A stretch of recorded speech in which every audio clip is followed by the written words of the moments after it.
The We Knew the Moon podcast is now the official podcast of the Goddess Temple Twickenham. Find out more on their website, www.goddesstempletwickenham.org, or find the Goddess Temple Twickenham on Facebook and Instagram. You're listening to We Knew the Moon with Dee Safier, an empath who started a podcast to explore the universe, spirituality, and all things witchy woo-woo. Don't forget to check out the website wenewthemoon.co.uk for all your I do what I want and the moon made me do it merch, whichever excuse you prefer to use for all of your life choices.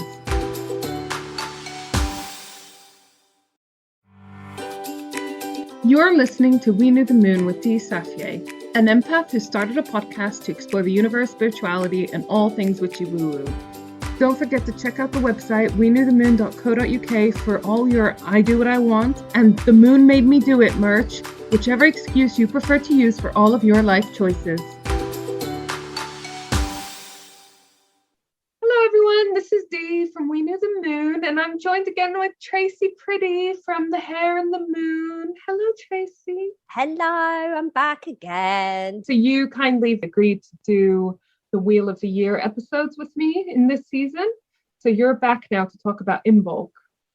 I am. I'm so excited, Dee. I'll tell you my favorite joke. How do witches buy their herbs? Would it be Imbolc? Yes. I wonder how I knew the answer to that one. Because I've told it to you several times recently. And maybe the episode title was a giveaway. I know. And also, no one ever laughs at that joke. Except for me. That's actually a really good way of pronouncing the word, though, because today I want to talk about this beautiful pagan festival and celebration. And it's quite a strange Gaelic word, which, as you know, I struggle to say words anyway. And it's one of those ones, the more you try and say it, the more you kind of get a bit of a block on it. But it's spelt in a very strange way as well. So for those of you that have never heard this fancy word, it's spelt I-M for mother, B for Bravo, O-L, and then with a C for Charlie, not a K. So automatically you're looking at it and it's quite an alien looking language. It's like Mark with a C. Mark with a C, yeah. Yeah, looks a bit odd. A bit fancy, isn't it? But I've actually got my good friend Google here. Our co-host Google. This is how you say Imbolc.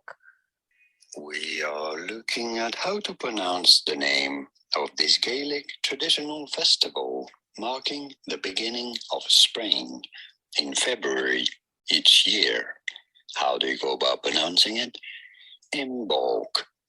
Imbolc. He might be pronouncing Imbolc right, but he seems to pronounce every other word really funnily. I know. I don't know whether he's Dutch or Swedish, but he's the guy I follow for how to pronounce things. Mm-hmm. So maybe automatically we know why I say words funny. Blame my lovely Google friend there. As we talked about in some of our previous episodes, we discussed the Wheel of the Year, didn't we, Dee? And we've done an episode on Samhain, done an episode on Yule. And this is the third celebration of this Wheel of the Year, and it's called Imbolc. And it happens it starts on the 1st of February every year, and it finishes on the 2nd. It's always the 1st and 2nd of February. I feel like this is the first of the holidays that we've done that's a little bit less familiar. Yeah. Because, you know, Halloween, Samhain, we get people are much more familiar with it. Yule, so many of the practices are celebrated by everyone, whether they know it or not, around Christmas time. So this is the first one that we're doing that is a little less known. It is, isn't it? And it's the halfway point between Yule, which we previously celebrated, which was the longest night of winter, around the 21st of December, and Ostara, which will be coming up in Easter time. So we will do an episode on Ostara to celebrate Easter, but this festival is right in the middle. And we previously talked as well on our Wheel of the Year episode on Samhain, how some of the festivals are also fire festivals. They're a celebration of season, so they're a halfway point, and this festival is welcoming in the first day of spring. How lovely is that? It's so exciting. And it translates into the meaning belly of the mother. So Imbolc means belly of the mother. And it's from the meaning that the seeds of spring are stirring in Mother Earth. And like I say, it marks the beginning of spring. So if you're a keen gardener, this is the time you get out and maybe sprinkle some seeds in your garden, or you'll start to see maybe the snowdrops or daffodils coming through. It's the first little twinkle of nature coming back from winter.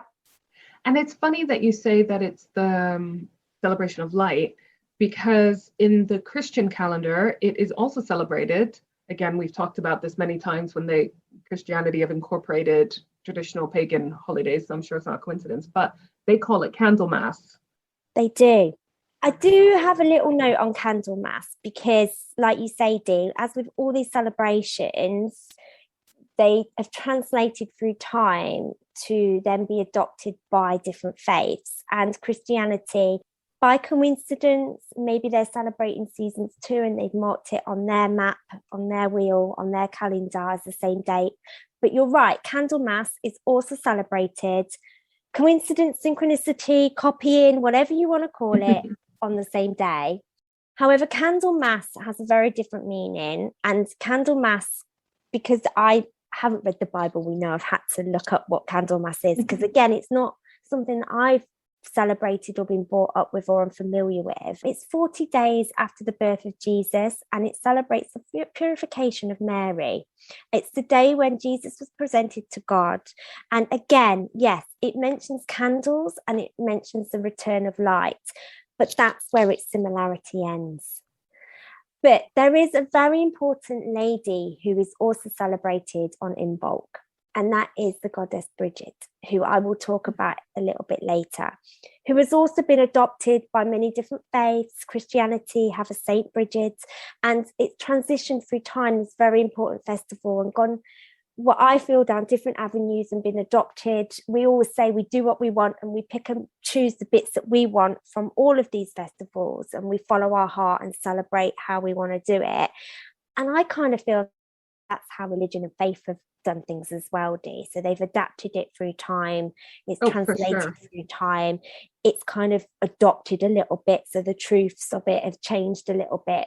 But today I want to talk about the Celtic Irish roots of Imbolc, which is where it comes from. And it goes back, I was trying to find how far this celebration goes back, at 7th century, 10th century. It's super ancient, and it comes from Irish roots. So that is a Gaelic Irish lovely word, which is still celebrated strongly in Ireland today.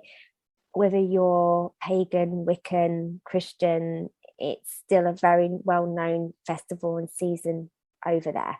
It'd be lovely to go visit and celebrate it, right? We've talked before, haven't we, how these celebrations of seasons back in the old days, can you imagine, Dee, like you've gone through winter, have you got enough food, you know, you've done all your harvests, it's dark, it's cold. This is the first holiday on the map where you celebrate the birth of all the animals. So they're either heavily pregnant or they're about to give birth. And there's a similar word, which I can't pronounce, Oimeld, Oimeld, which means ewes milk, which they think Imbolc as well may have translated through. You say use the milk? Ewes. Oh. As in the baby, are they baby goats or baby sheep? I'm not quite sure. Okay, well, a couple of questions here for Google. You can tell that we're not from the country, can't you, Dee? A ewe is a female sheep. There we go. I knew it was some sort of goat or sheep. That makes so much sense. That makes more sense than a baby producing milk. It's the female producing milk. Yes. We should never go and work on a farm. Oh, no, definitely. We can go visit urban farms, but don't ever let us work on your farm. Do not let us in the countryside on our own, unsupervised. But can you imagine, Dee, that in the olden days, you go without milk all winter, and then spring arrives and your cattle are pregnant and milk is being produced and you can finally have a glass of milk again. Like, there's none of this going to Tesco's and going in the fridge and getting your pint of milk. You have to go without because the animals aren't having babies. So the tradition of milk is very important in this festival, and it's massively celebrated by, one of the things is very simply sitting at the table and having a glass of milk. Sorry, vegans. But it's also known as St. Brigid's Day. And this cool lady, goddess, St. Brigid, was a name that's popped up before. So if you see St. Brigid's Day or Candlemas, it's all on this day. Now, St. Brigid was adapted to be a saint by, guess who, Dee? Pope John Paul? The Christians, basically. Yeah, okay, close. They took her. She was goddess Brigid, celebrated by the pagans back in the 10th century on this day. And her energy, or what she stands for, was believed to be the goddess of newborns, new life. She was a goddess of fire. She's a goddess of divination. She's a goddess of water. She's a very strong deity, goddess, powerful lady who people worship at this time and pay thanks to and tribute to. She's the lady that you look towards, or the goddess that you look towards for fertility, but she was adapted or taken on by the Christians to be a saint. And this is a familiar story, right, Dee? Mm-hmm. These goddesses, to make them more understandable, as humans, we have to turn them into an actual physical person, because that's what we do. And I did this. I looked to say, see, was Goddess Brigid a real person? What did she look like? Where did she come from? Where did this all start? But back in the pagan days, going back these centuries, a lot of people were just accepting. Society was very different then. They were brought up with this beautiful energy, this beautiful deity, this beautiful goddess who you worshipped and had your altar for, to bring in the fertility of your cattle, to celebrate spring and all the lovely symbology that she stands for. But then as humans transcend through time and society changes, I think we have to label it differently. It has to be a proven thing. It has to be a physical thing. And hey, St. Brigid was born. But the confusing thing was, as I was researching her, because I did do the human thing of, what does she look like? Was she a real person? A goddess I accept as an energy, a deity, and mythology. But a saint, to me, sounds like a real person. And I think that's the way Christianity actually brings her about. Yeah. So for St. Brigid, she actually was a real person. Yeah. Born in Kildare in Ireland. So again, coincidence or not, we're still in Ireland here. And she was a lady who opened up a lot of monasteries, and her symbology was the same. She was the saint of newborns, the saint of midwives, the saint of cattle, and the saint of dairy maids. She was a physical, actual human person who was born, and she's buried to this day, and you can visit her grave in County Kildare. So she's a physical being. But she came after the goddess? But this is the confusion, yes. So Goddess Brigid actually worshipped back in the 7th to 10th century. There's transcripts that mention her. She had a different name then, because the name is also transcended. So whether Christianity took this goddess and then pointed to this lady and said, you're called Brigid and you're a saint and we're going to make this work, maybe it's coincidence. Maybe there's some sort of bit of the story missing of how this happened.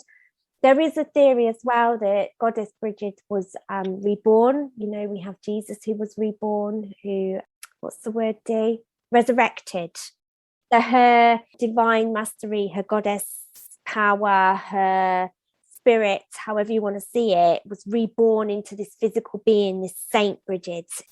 Maybe the Saint Brigid, that wasn't her original name. It might have been her nun's name. Possibly. And maybe she chose that name or was given that name because of this goddess. Exactly. There's a lot of mythology. There's a lot of stories of how this came about. But for me, I don't know whether it's just the human way of making it make sense, you know. Yeah. And it's not really, I love a synchronicity, I love a coincidence, but the fact that this lovely day of Imbolc where the pagans celebrated goddess Brigid, and now it's called Saint Brigid's Day, and it's the Christians have taken on a whole different avenue of it, but actually it's the same, but it's okay because it's not a goddess anymore, she's a saint, so therefore it's not pagan, it's Christian. You know how it works. We're getting a pattern, aren't we, Dee? Yeah. It's all a bit. Sure. But there's other faiths as well who adopted her, whichever terminology you want to use, so that you can celebrate this lovely opening of spring. But as always, our interest is the pagan Celtic roots, right, Dee? So we mentioned Saint Brigid, the physical lady, the lady that was buried, but I want to talk more about Goddess Brigid, because to me, this is something I associate more with this day. And I think it's lovely that Goddess Brigid is not a physical being, although you can Google her image and she pops up to be this beautiful goddess with red fiery hair. She has a green outfit. She's quite young, so she's more of the maiden mother figure in the three goddesses, which I'll talk about in a minute. You know, I'm Googling her right now. Are you Googling her? Yeah, that's how sure. she's depicted. Oh yeah, definitely. Fiery red head,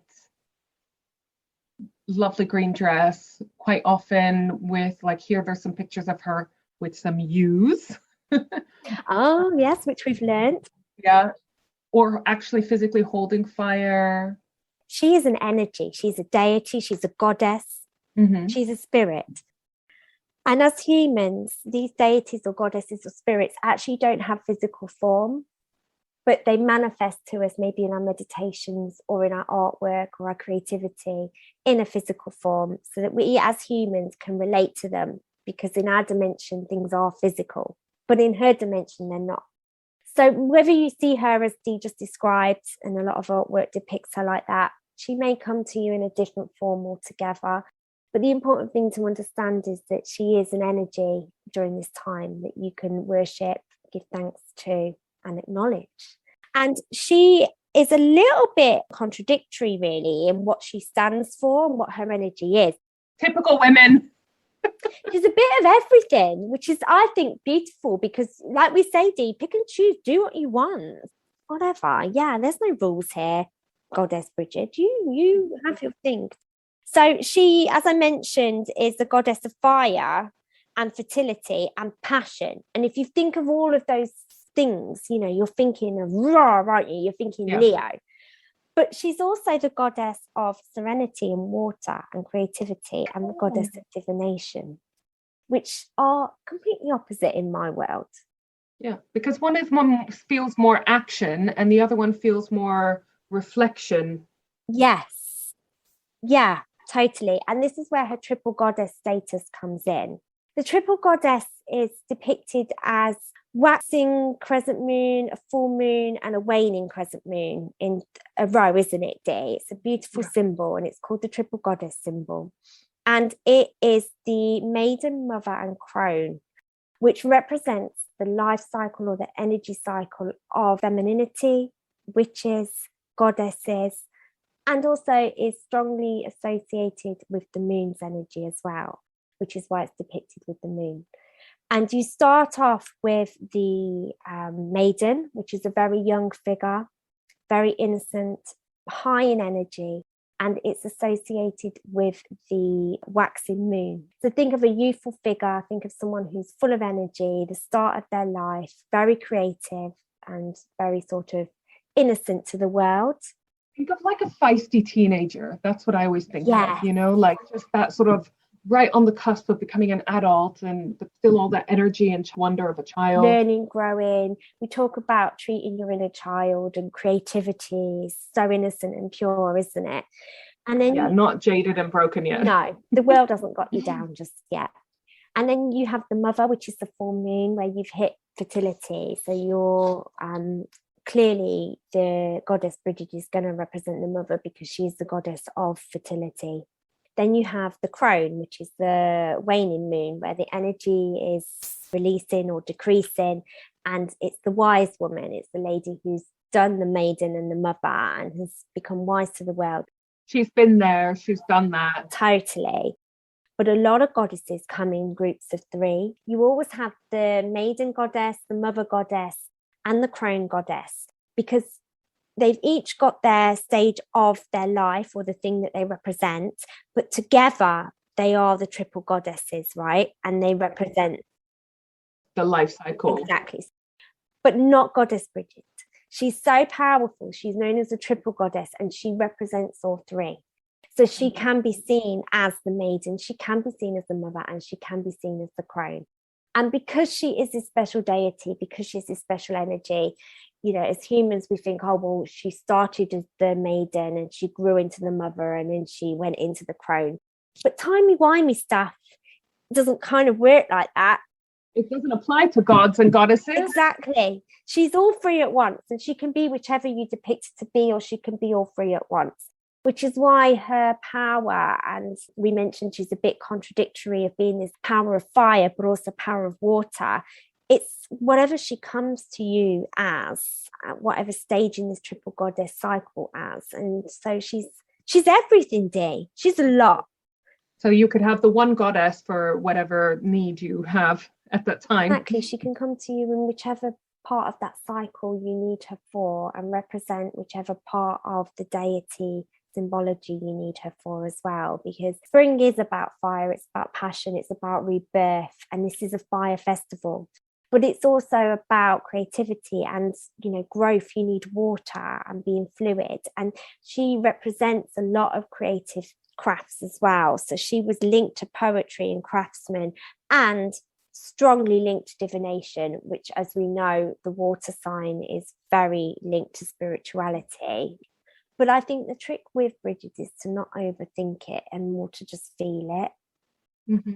I just want to also mention, because if you do need a little bit more of a story around her, which I clearly did because I researched it, but then I stopped because it was just enough for me. I felt like I'd understood her and connected. She was the daughter of the dagda. Have you heard of dagda before? No. No. So this is where we go down a spiral now, where I'm Googling dagda. A dagda is an important god in Irish mythology, a father figure, a king, or a druid-like figure. So she did have a father, and she was, in mythology, born from an Irish god or an Irish father figure. So I'm not super familiar with like the Gaelic gods and goddesses, but it sounds like it's very much like the Greek and the Roman gods, where they were all related. Totally. The gods would and goddesses would have gods and goddess children. And well, yes. So it's also said that she was a wife, and she also had a son who sadly died on a battlefield. Some say she had 3 sons as well. There's many different stories that transcend about her family, but I'm happy that she's just this beautiful goddess with red hair that we can celebrate, worship, and give thanks to on this first day of spring. Do you do anything for Imbolc, Dee? I don't, in all honesty. The only thing I do, which I try to do for each of the seasons, I go outside and try to bring something in, something, you know, nature-wise. That I find the easiest thing to do. That's the best thing to do, though, isn't it? With these celebrations of seasons, is to go out and see what you can find in the parks or the woods with permission that you can bring home and put, or in your garden and put it on your altar space. Or for those of you that don't have an altar, desk, a mantelpiece, a place that is special to you that you visit a lot. I think a lot of us don't have altars. I think basically most of us have some sacred space or altar. It just might not look like they do on Instagram. We went to the goddess temple. I mean, their altar space was absolutely beautiful. We don't have one at home with like a 9-foot painting of a goddess behind it with flames. No. I would love that. So yeah, I'm sure basically you have some kind of altar, sacred space. And yeah, bringing something in from outside is, I mean, it could be like a feather or a leaf, can't it? We're not talking about, you know, creating a wild bouquet or anything. No. But interestingly, for those of you that maybe do have flowers, I know quite a few people who have regularly flowers delivered to their home, and you're displaying that on a space. You're bringing outside, inside. That's your altar. You're doing it. Yeah, and then also I find like going out and having a look at what the nature's doing at that time of year and picking something that seems like significant enough to bring in and put on my altar. It's such a nice way to sort of record the changes in nature. And you. Exactly. Really lovely way of marking time. I did say once to one of my customers, it's full moon tonight, it's nice to put your crystals out. And one of them was like, oh, do I have to? She just didn't want to. Did you tell her we do what we want? But she felt guilty for not doing it. And I said, no, these things come from, you don't have to do it because it dictates that you have to do it on the calendar or in your diary or in society or on your to-do list. If you feel like putting your crystals out under a different moon, you do that. Don't feel that you have to do this because everyone else is doing it or this podcast is telling you to do it. Don't feel the list I'm about to give you is something that you have to run out and find. This is just suggestion. But the important thing for me, and I think for everyone, is to just do it from the heart and not because you're told to do it or because it's on your list to do. There's no Catholic guilt in witchy woo-woo stuff, is there? You do what you want, as we always say. So are you going to give us some ideas? I was going to say, here's my list of what you should do on it. No, This is a list of what's suggested to do.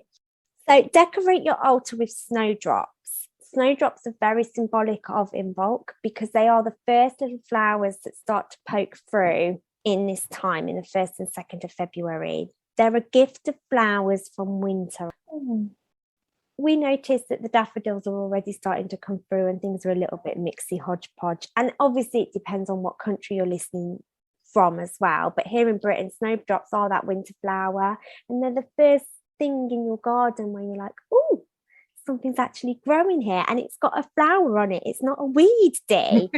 So snowdrops are a lovely gift from the earth at this time. And you also mentioned feathers, which is interesting because swan feathers are another thing that people celebrate, pagans gather for Imbolc. Be careful, swans are protected. Vicious fuckers. Ambitious, yes. They are protected by the Queen. It's illegal to kill a swan or to harm a swan in any way. You can get heavily fined. I don't even know if you could go to prison for it. Oh, hey Google, can you go to prison for killing a swan in the UK? Killing them without permission could incur an unlimited fine, 6 months imprisonment or both. This is why you never see swan in a butcher's. This is why people don't eat swan. It's not because it's not tasty. It's because they're the Queen's bird and it is highly respected and illegal to kill one. I just need to ask Google something else. Don't judge me. Hey Google, did people used to use swan necks as toilet paper?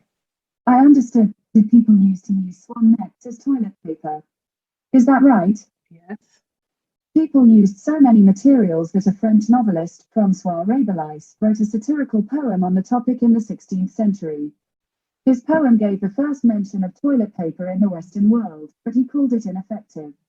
Rabelais instead concluded that a gooseneck was the best option. I love how Google just had to confirm. Are you really asking me this? Are you really asking me that question right now? But swan feathers are a lovely symbology. And again, I think this is quite common knowledge. Swans mate for life. And so their feathers represent loyalty and fidelity, which of course you need if you're going to start a family. And so they're heavily used around this time to decorate altar space if you can find any. But I think a white feather would do. And you can also make a Brigid cross to celebrate her. So I remember making one of these in school. Did you? Yeah. From the pagan thing or more from a Christian? Probably, I was really young, so I don't really remember what we were taught around it. I just remember doing, because you make it out of like leaves or grasses, or what are they made out of? It's made out of reeds and you wet the reeds so they're more bendy. There's a lovely article on the Glastonbury website, maybe we put a link, of showing you how to make one because you weave it and you entwine it. And the lovely thing about this cross is that it's not, you think of a cross and you think of the Christian cross, right? This is more like an X. Mm-hmm. And you can decorate it with your lovely feathers and your snowdrops and all the things you find from spring. And another thing that it's decorated with, we mentioned she wears green. Green is a colour symbology of her.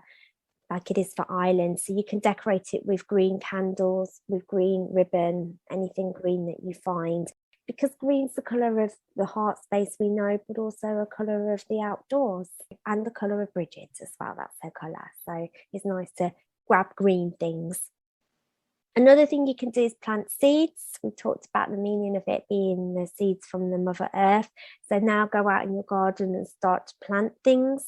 And you can light candles. This is a fire festival. And so lighting candles and bringing light in, especially if they're green candles, it's a lovely practice. And the fire element is representing the returning of the sun. Because yay, Dee, spring's here and the sun's coming back. Literally just making a note to buy green candles. But again, if you're feeling a different colour or a different vibe, there's no rules or judgment here. It's a tradition in Ireland to go visit a stream or a well and throw coins in to celebrate her, because she's also the goddess of water. So visit water, which is, we mentioned, the symbol of creativity, intentions. It's also good for purifying. It's good for healing. And of course, we need water for those seeds to grow. Spring clean.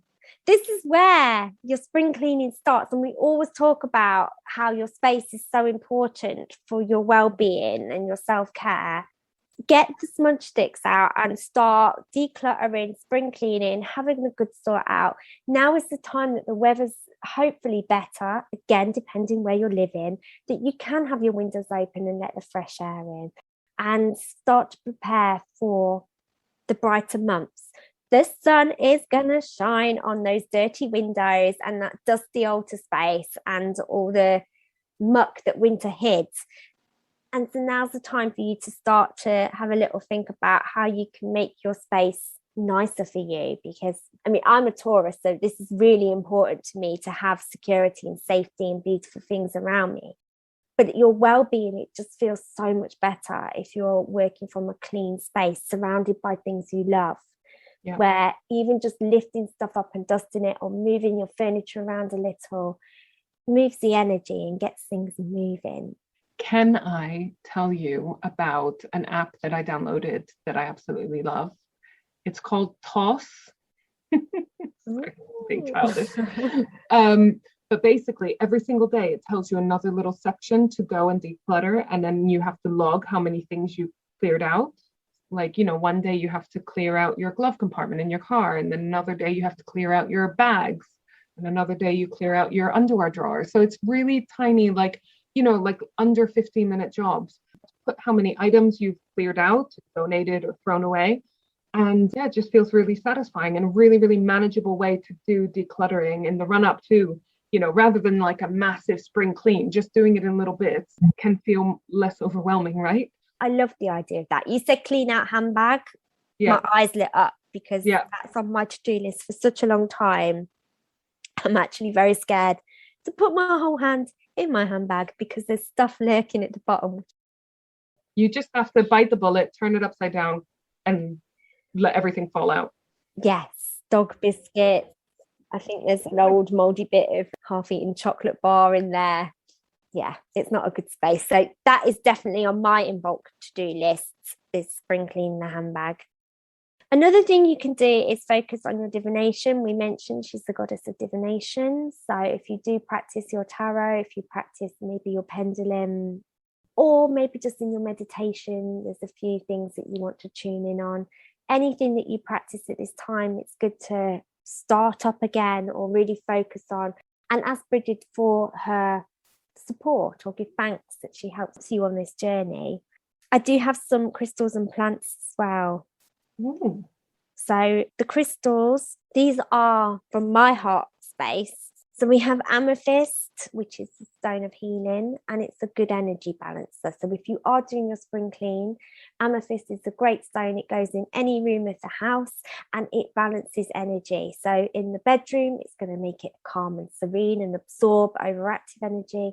And in the living room or workspace, it gives out energy. People ask me, what's a good one for people with new homes, for people that don't have many crystals? It's one of the best sellers and continues to be.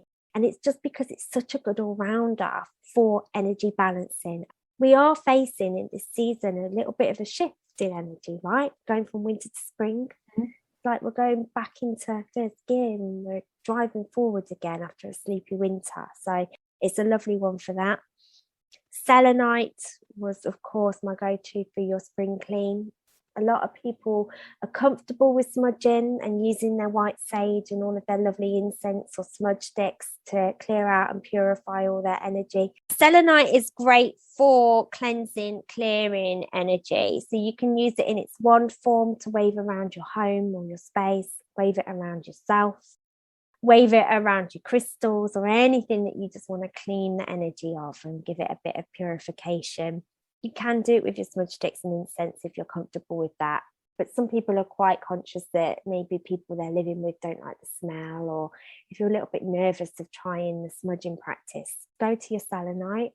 Can't go wrong with it, apart from if you drop it in the bath. Don't get it wet. Green moss agate was another lovely stone that I suggest for this time. Green moss agate is the stone of life. It's the stone of outdoors. It reminds me of nature, and it's a lovely one to have around you if you want to sort of connect with nature, or if you're struggling to be around nature. Perhaps you live in a city where there's not much nature going on. It's a good one to have, just so you still feel close to the trees Connected, and the plants. Yeah. And this is what that time's about, nature coming back. And it's a good one as well if you're planting your seeds or starting to look at your garden space again. Have some green moss agate. I have some in my greenhouse because it's said to help the plants grow. Oh. And I've added moonstone on the list because moonstone is that beautiful stone of feminine energy. It represents cycles and balance and transitions through time and water and everything that the moon symbolizes in stone form. And so it's a good stone to have around you. Also for the fertility aspect as well, you know, we're celebrating the rebirth of Earth. And moonstone is a good fertility stone and a good feminine energy to have. Now, amethyst, selenite, green moss agate and moonstone are my four go-to, but I wouldn't necessarily say they work well together. And there's probably more that you want to add to your list. Now, this might depend on maybe your star sign, moon sign as well. Like, are you feeling the fiery passion of spring, or are you feeling the watery creativity of it? Can I just say, I love the new crystals you've got in your shop, and I'll post a link to your shop. Well, tell us the website. www.theherandthemoon.co.uk. So you can order online, you can order for click and collect. We do local delivery to TW1, or you can come in and see us on Church Street, Twickenham, if you're local. But I loved the new selection of crystals that I saw last time I was there, because there was a bunch of crystals I'd never heard of, and it just, with you talking about like green crystals, it made me think of one that I picked up, Mariposite. Yes, that's one of our new babies. Oh, pretty. And I also got Celestobarite. You got the two new ones, declocked them straight away. Yeah. Mariposite will positively influence the physical, emotional, mental, and spiritual aspects of your life, which is like, yes, fix all of them for me, please. And this, I think, is why I was attracted to it in this time. It will encourage you to be more flexible in your outlook and with your personality, so you can adapt more easily and confidently to new environments and situations. And then Celestobarite is said to connect the solar plexus and the crown chakras, opening them up and cleansing them. It's also a good one for meditation. It clarifies issues and then lets you decide.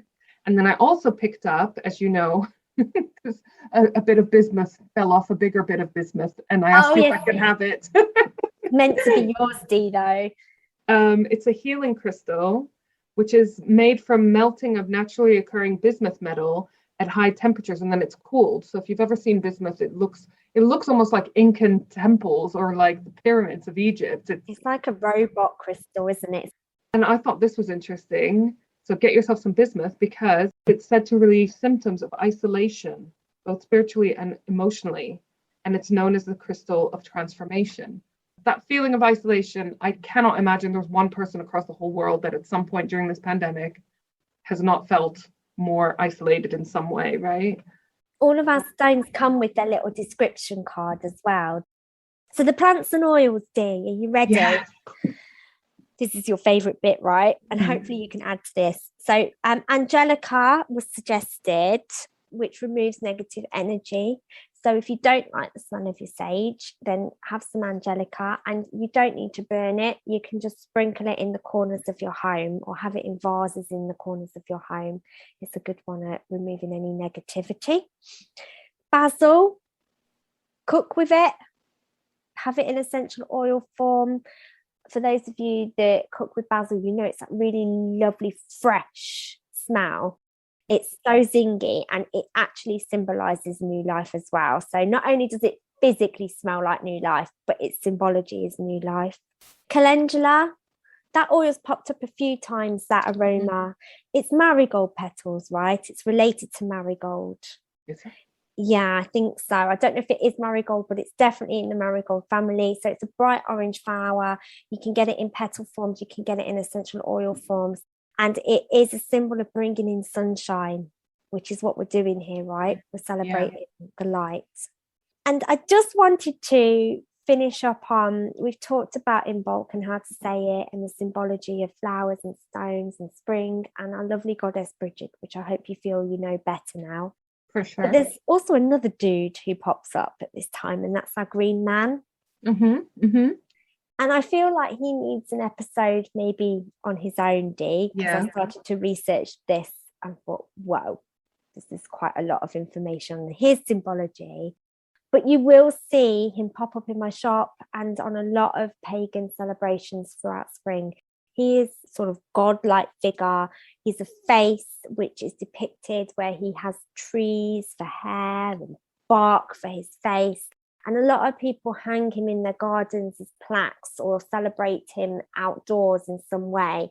And he's a statue which is designed to sort of blend into your gardens. And so he's another lovely symbol to have around you in your gardens at this time.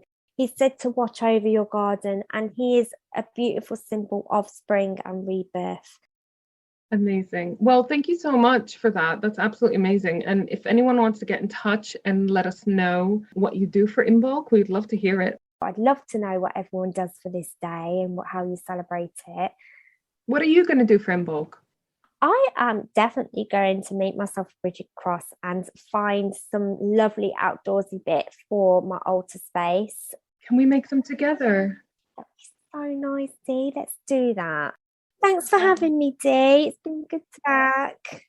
You'll be back when I tell you all about Ostara or Easter or Spring Equinox, lots of different names for it in March. So excited for that. It's very linked to my shop name, so I'm very excited to hear more about it. All right, well, lots of love, Tracey, and thank you so much, everyone, for listening, and we'll see you next time. Bye. Say bye. Bye. If you want lots more fun, moon info, and all things spiritual, plus our merch shop, please visit our website, weknewthemoon.co.uk.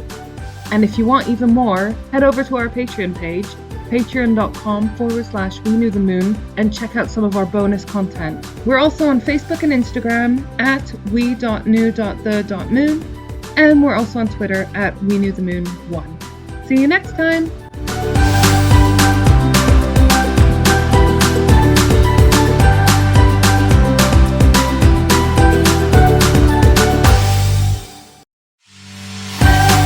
If you want lots more fun, moon info, and all things spiritual, plus our merch shop, please visit our website, weknewthemoon.co.uk.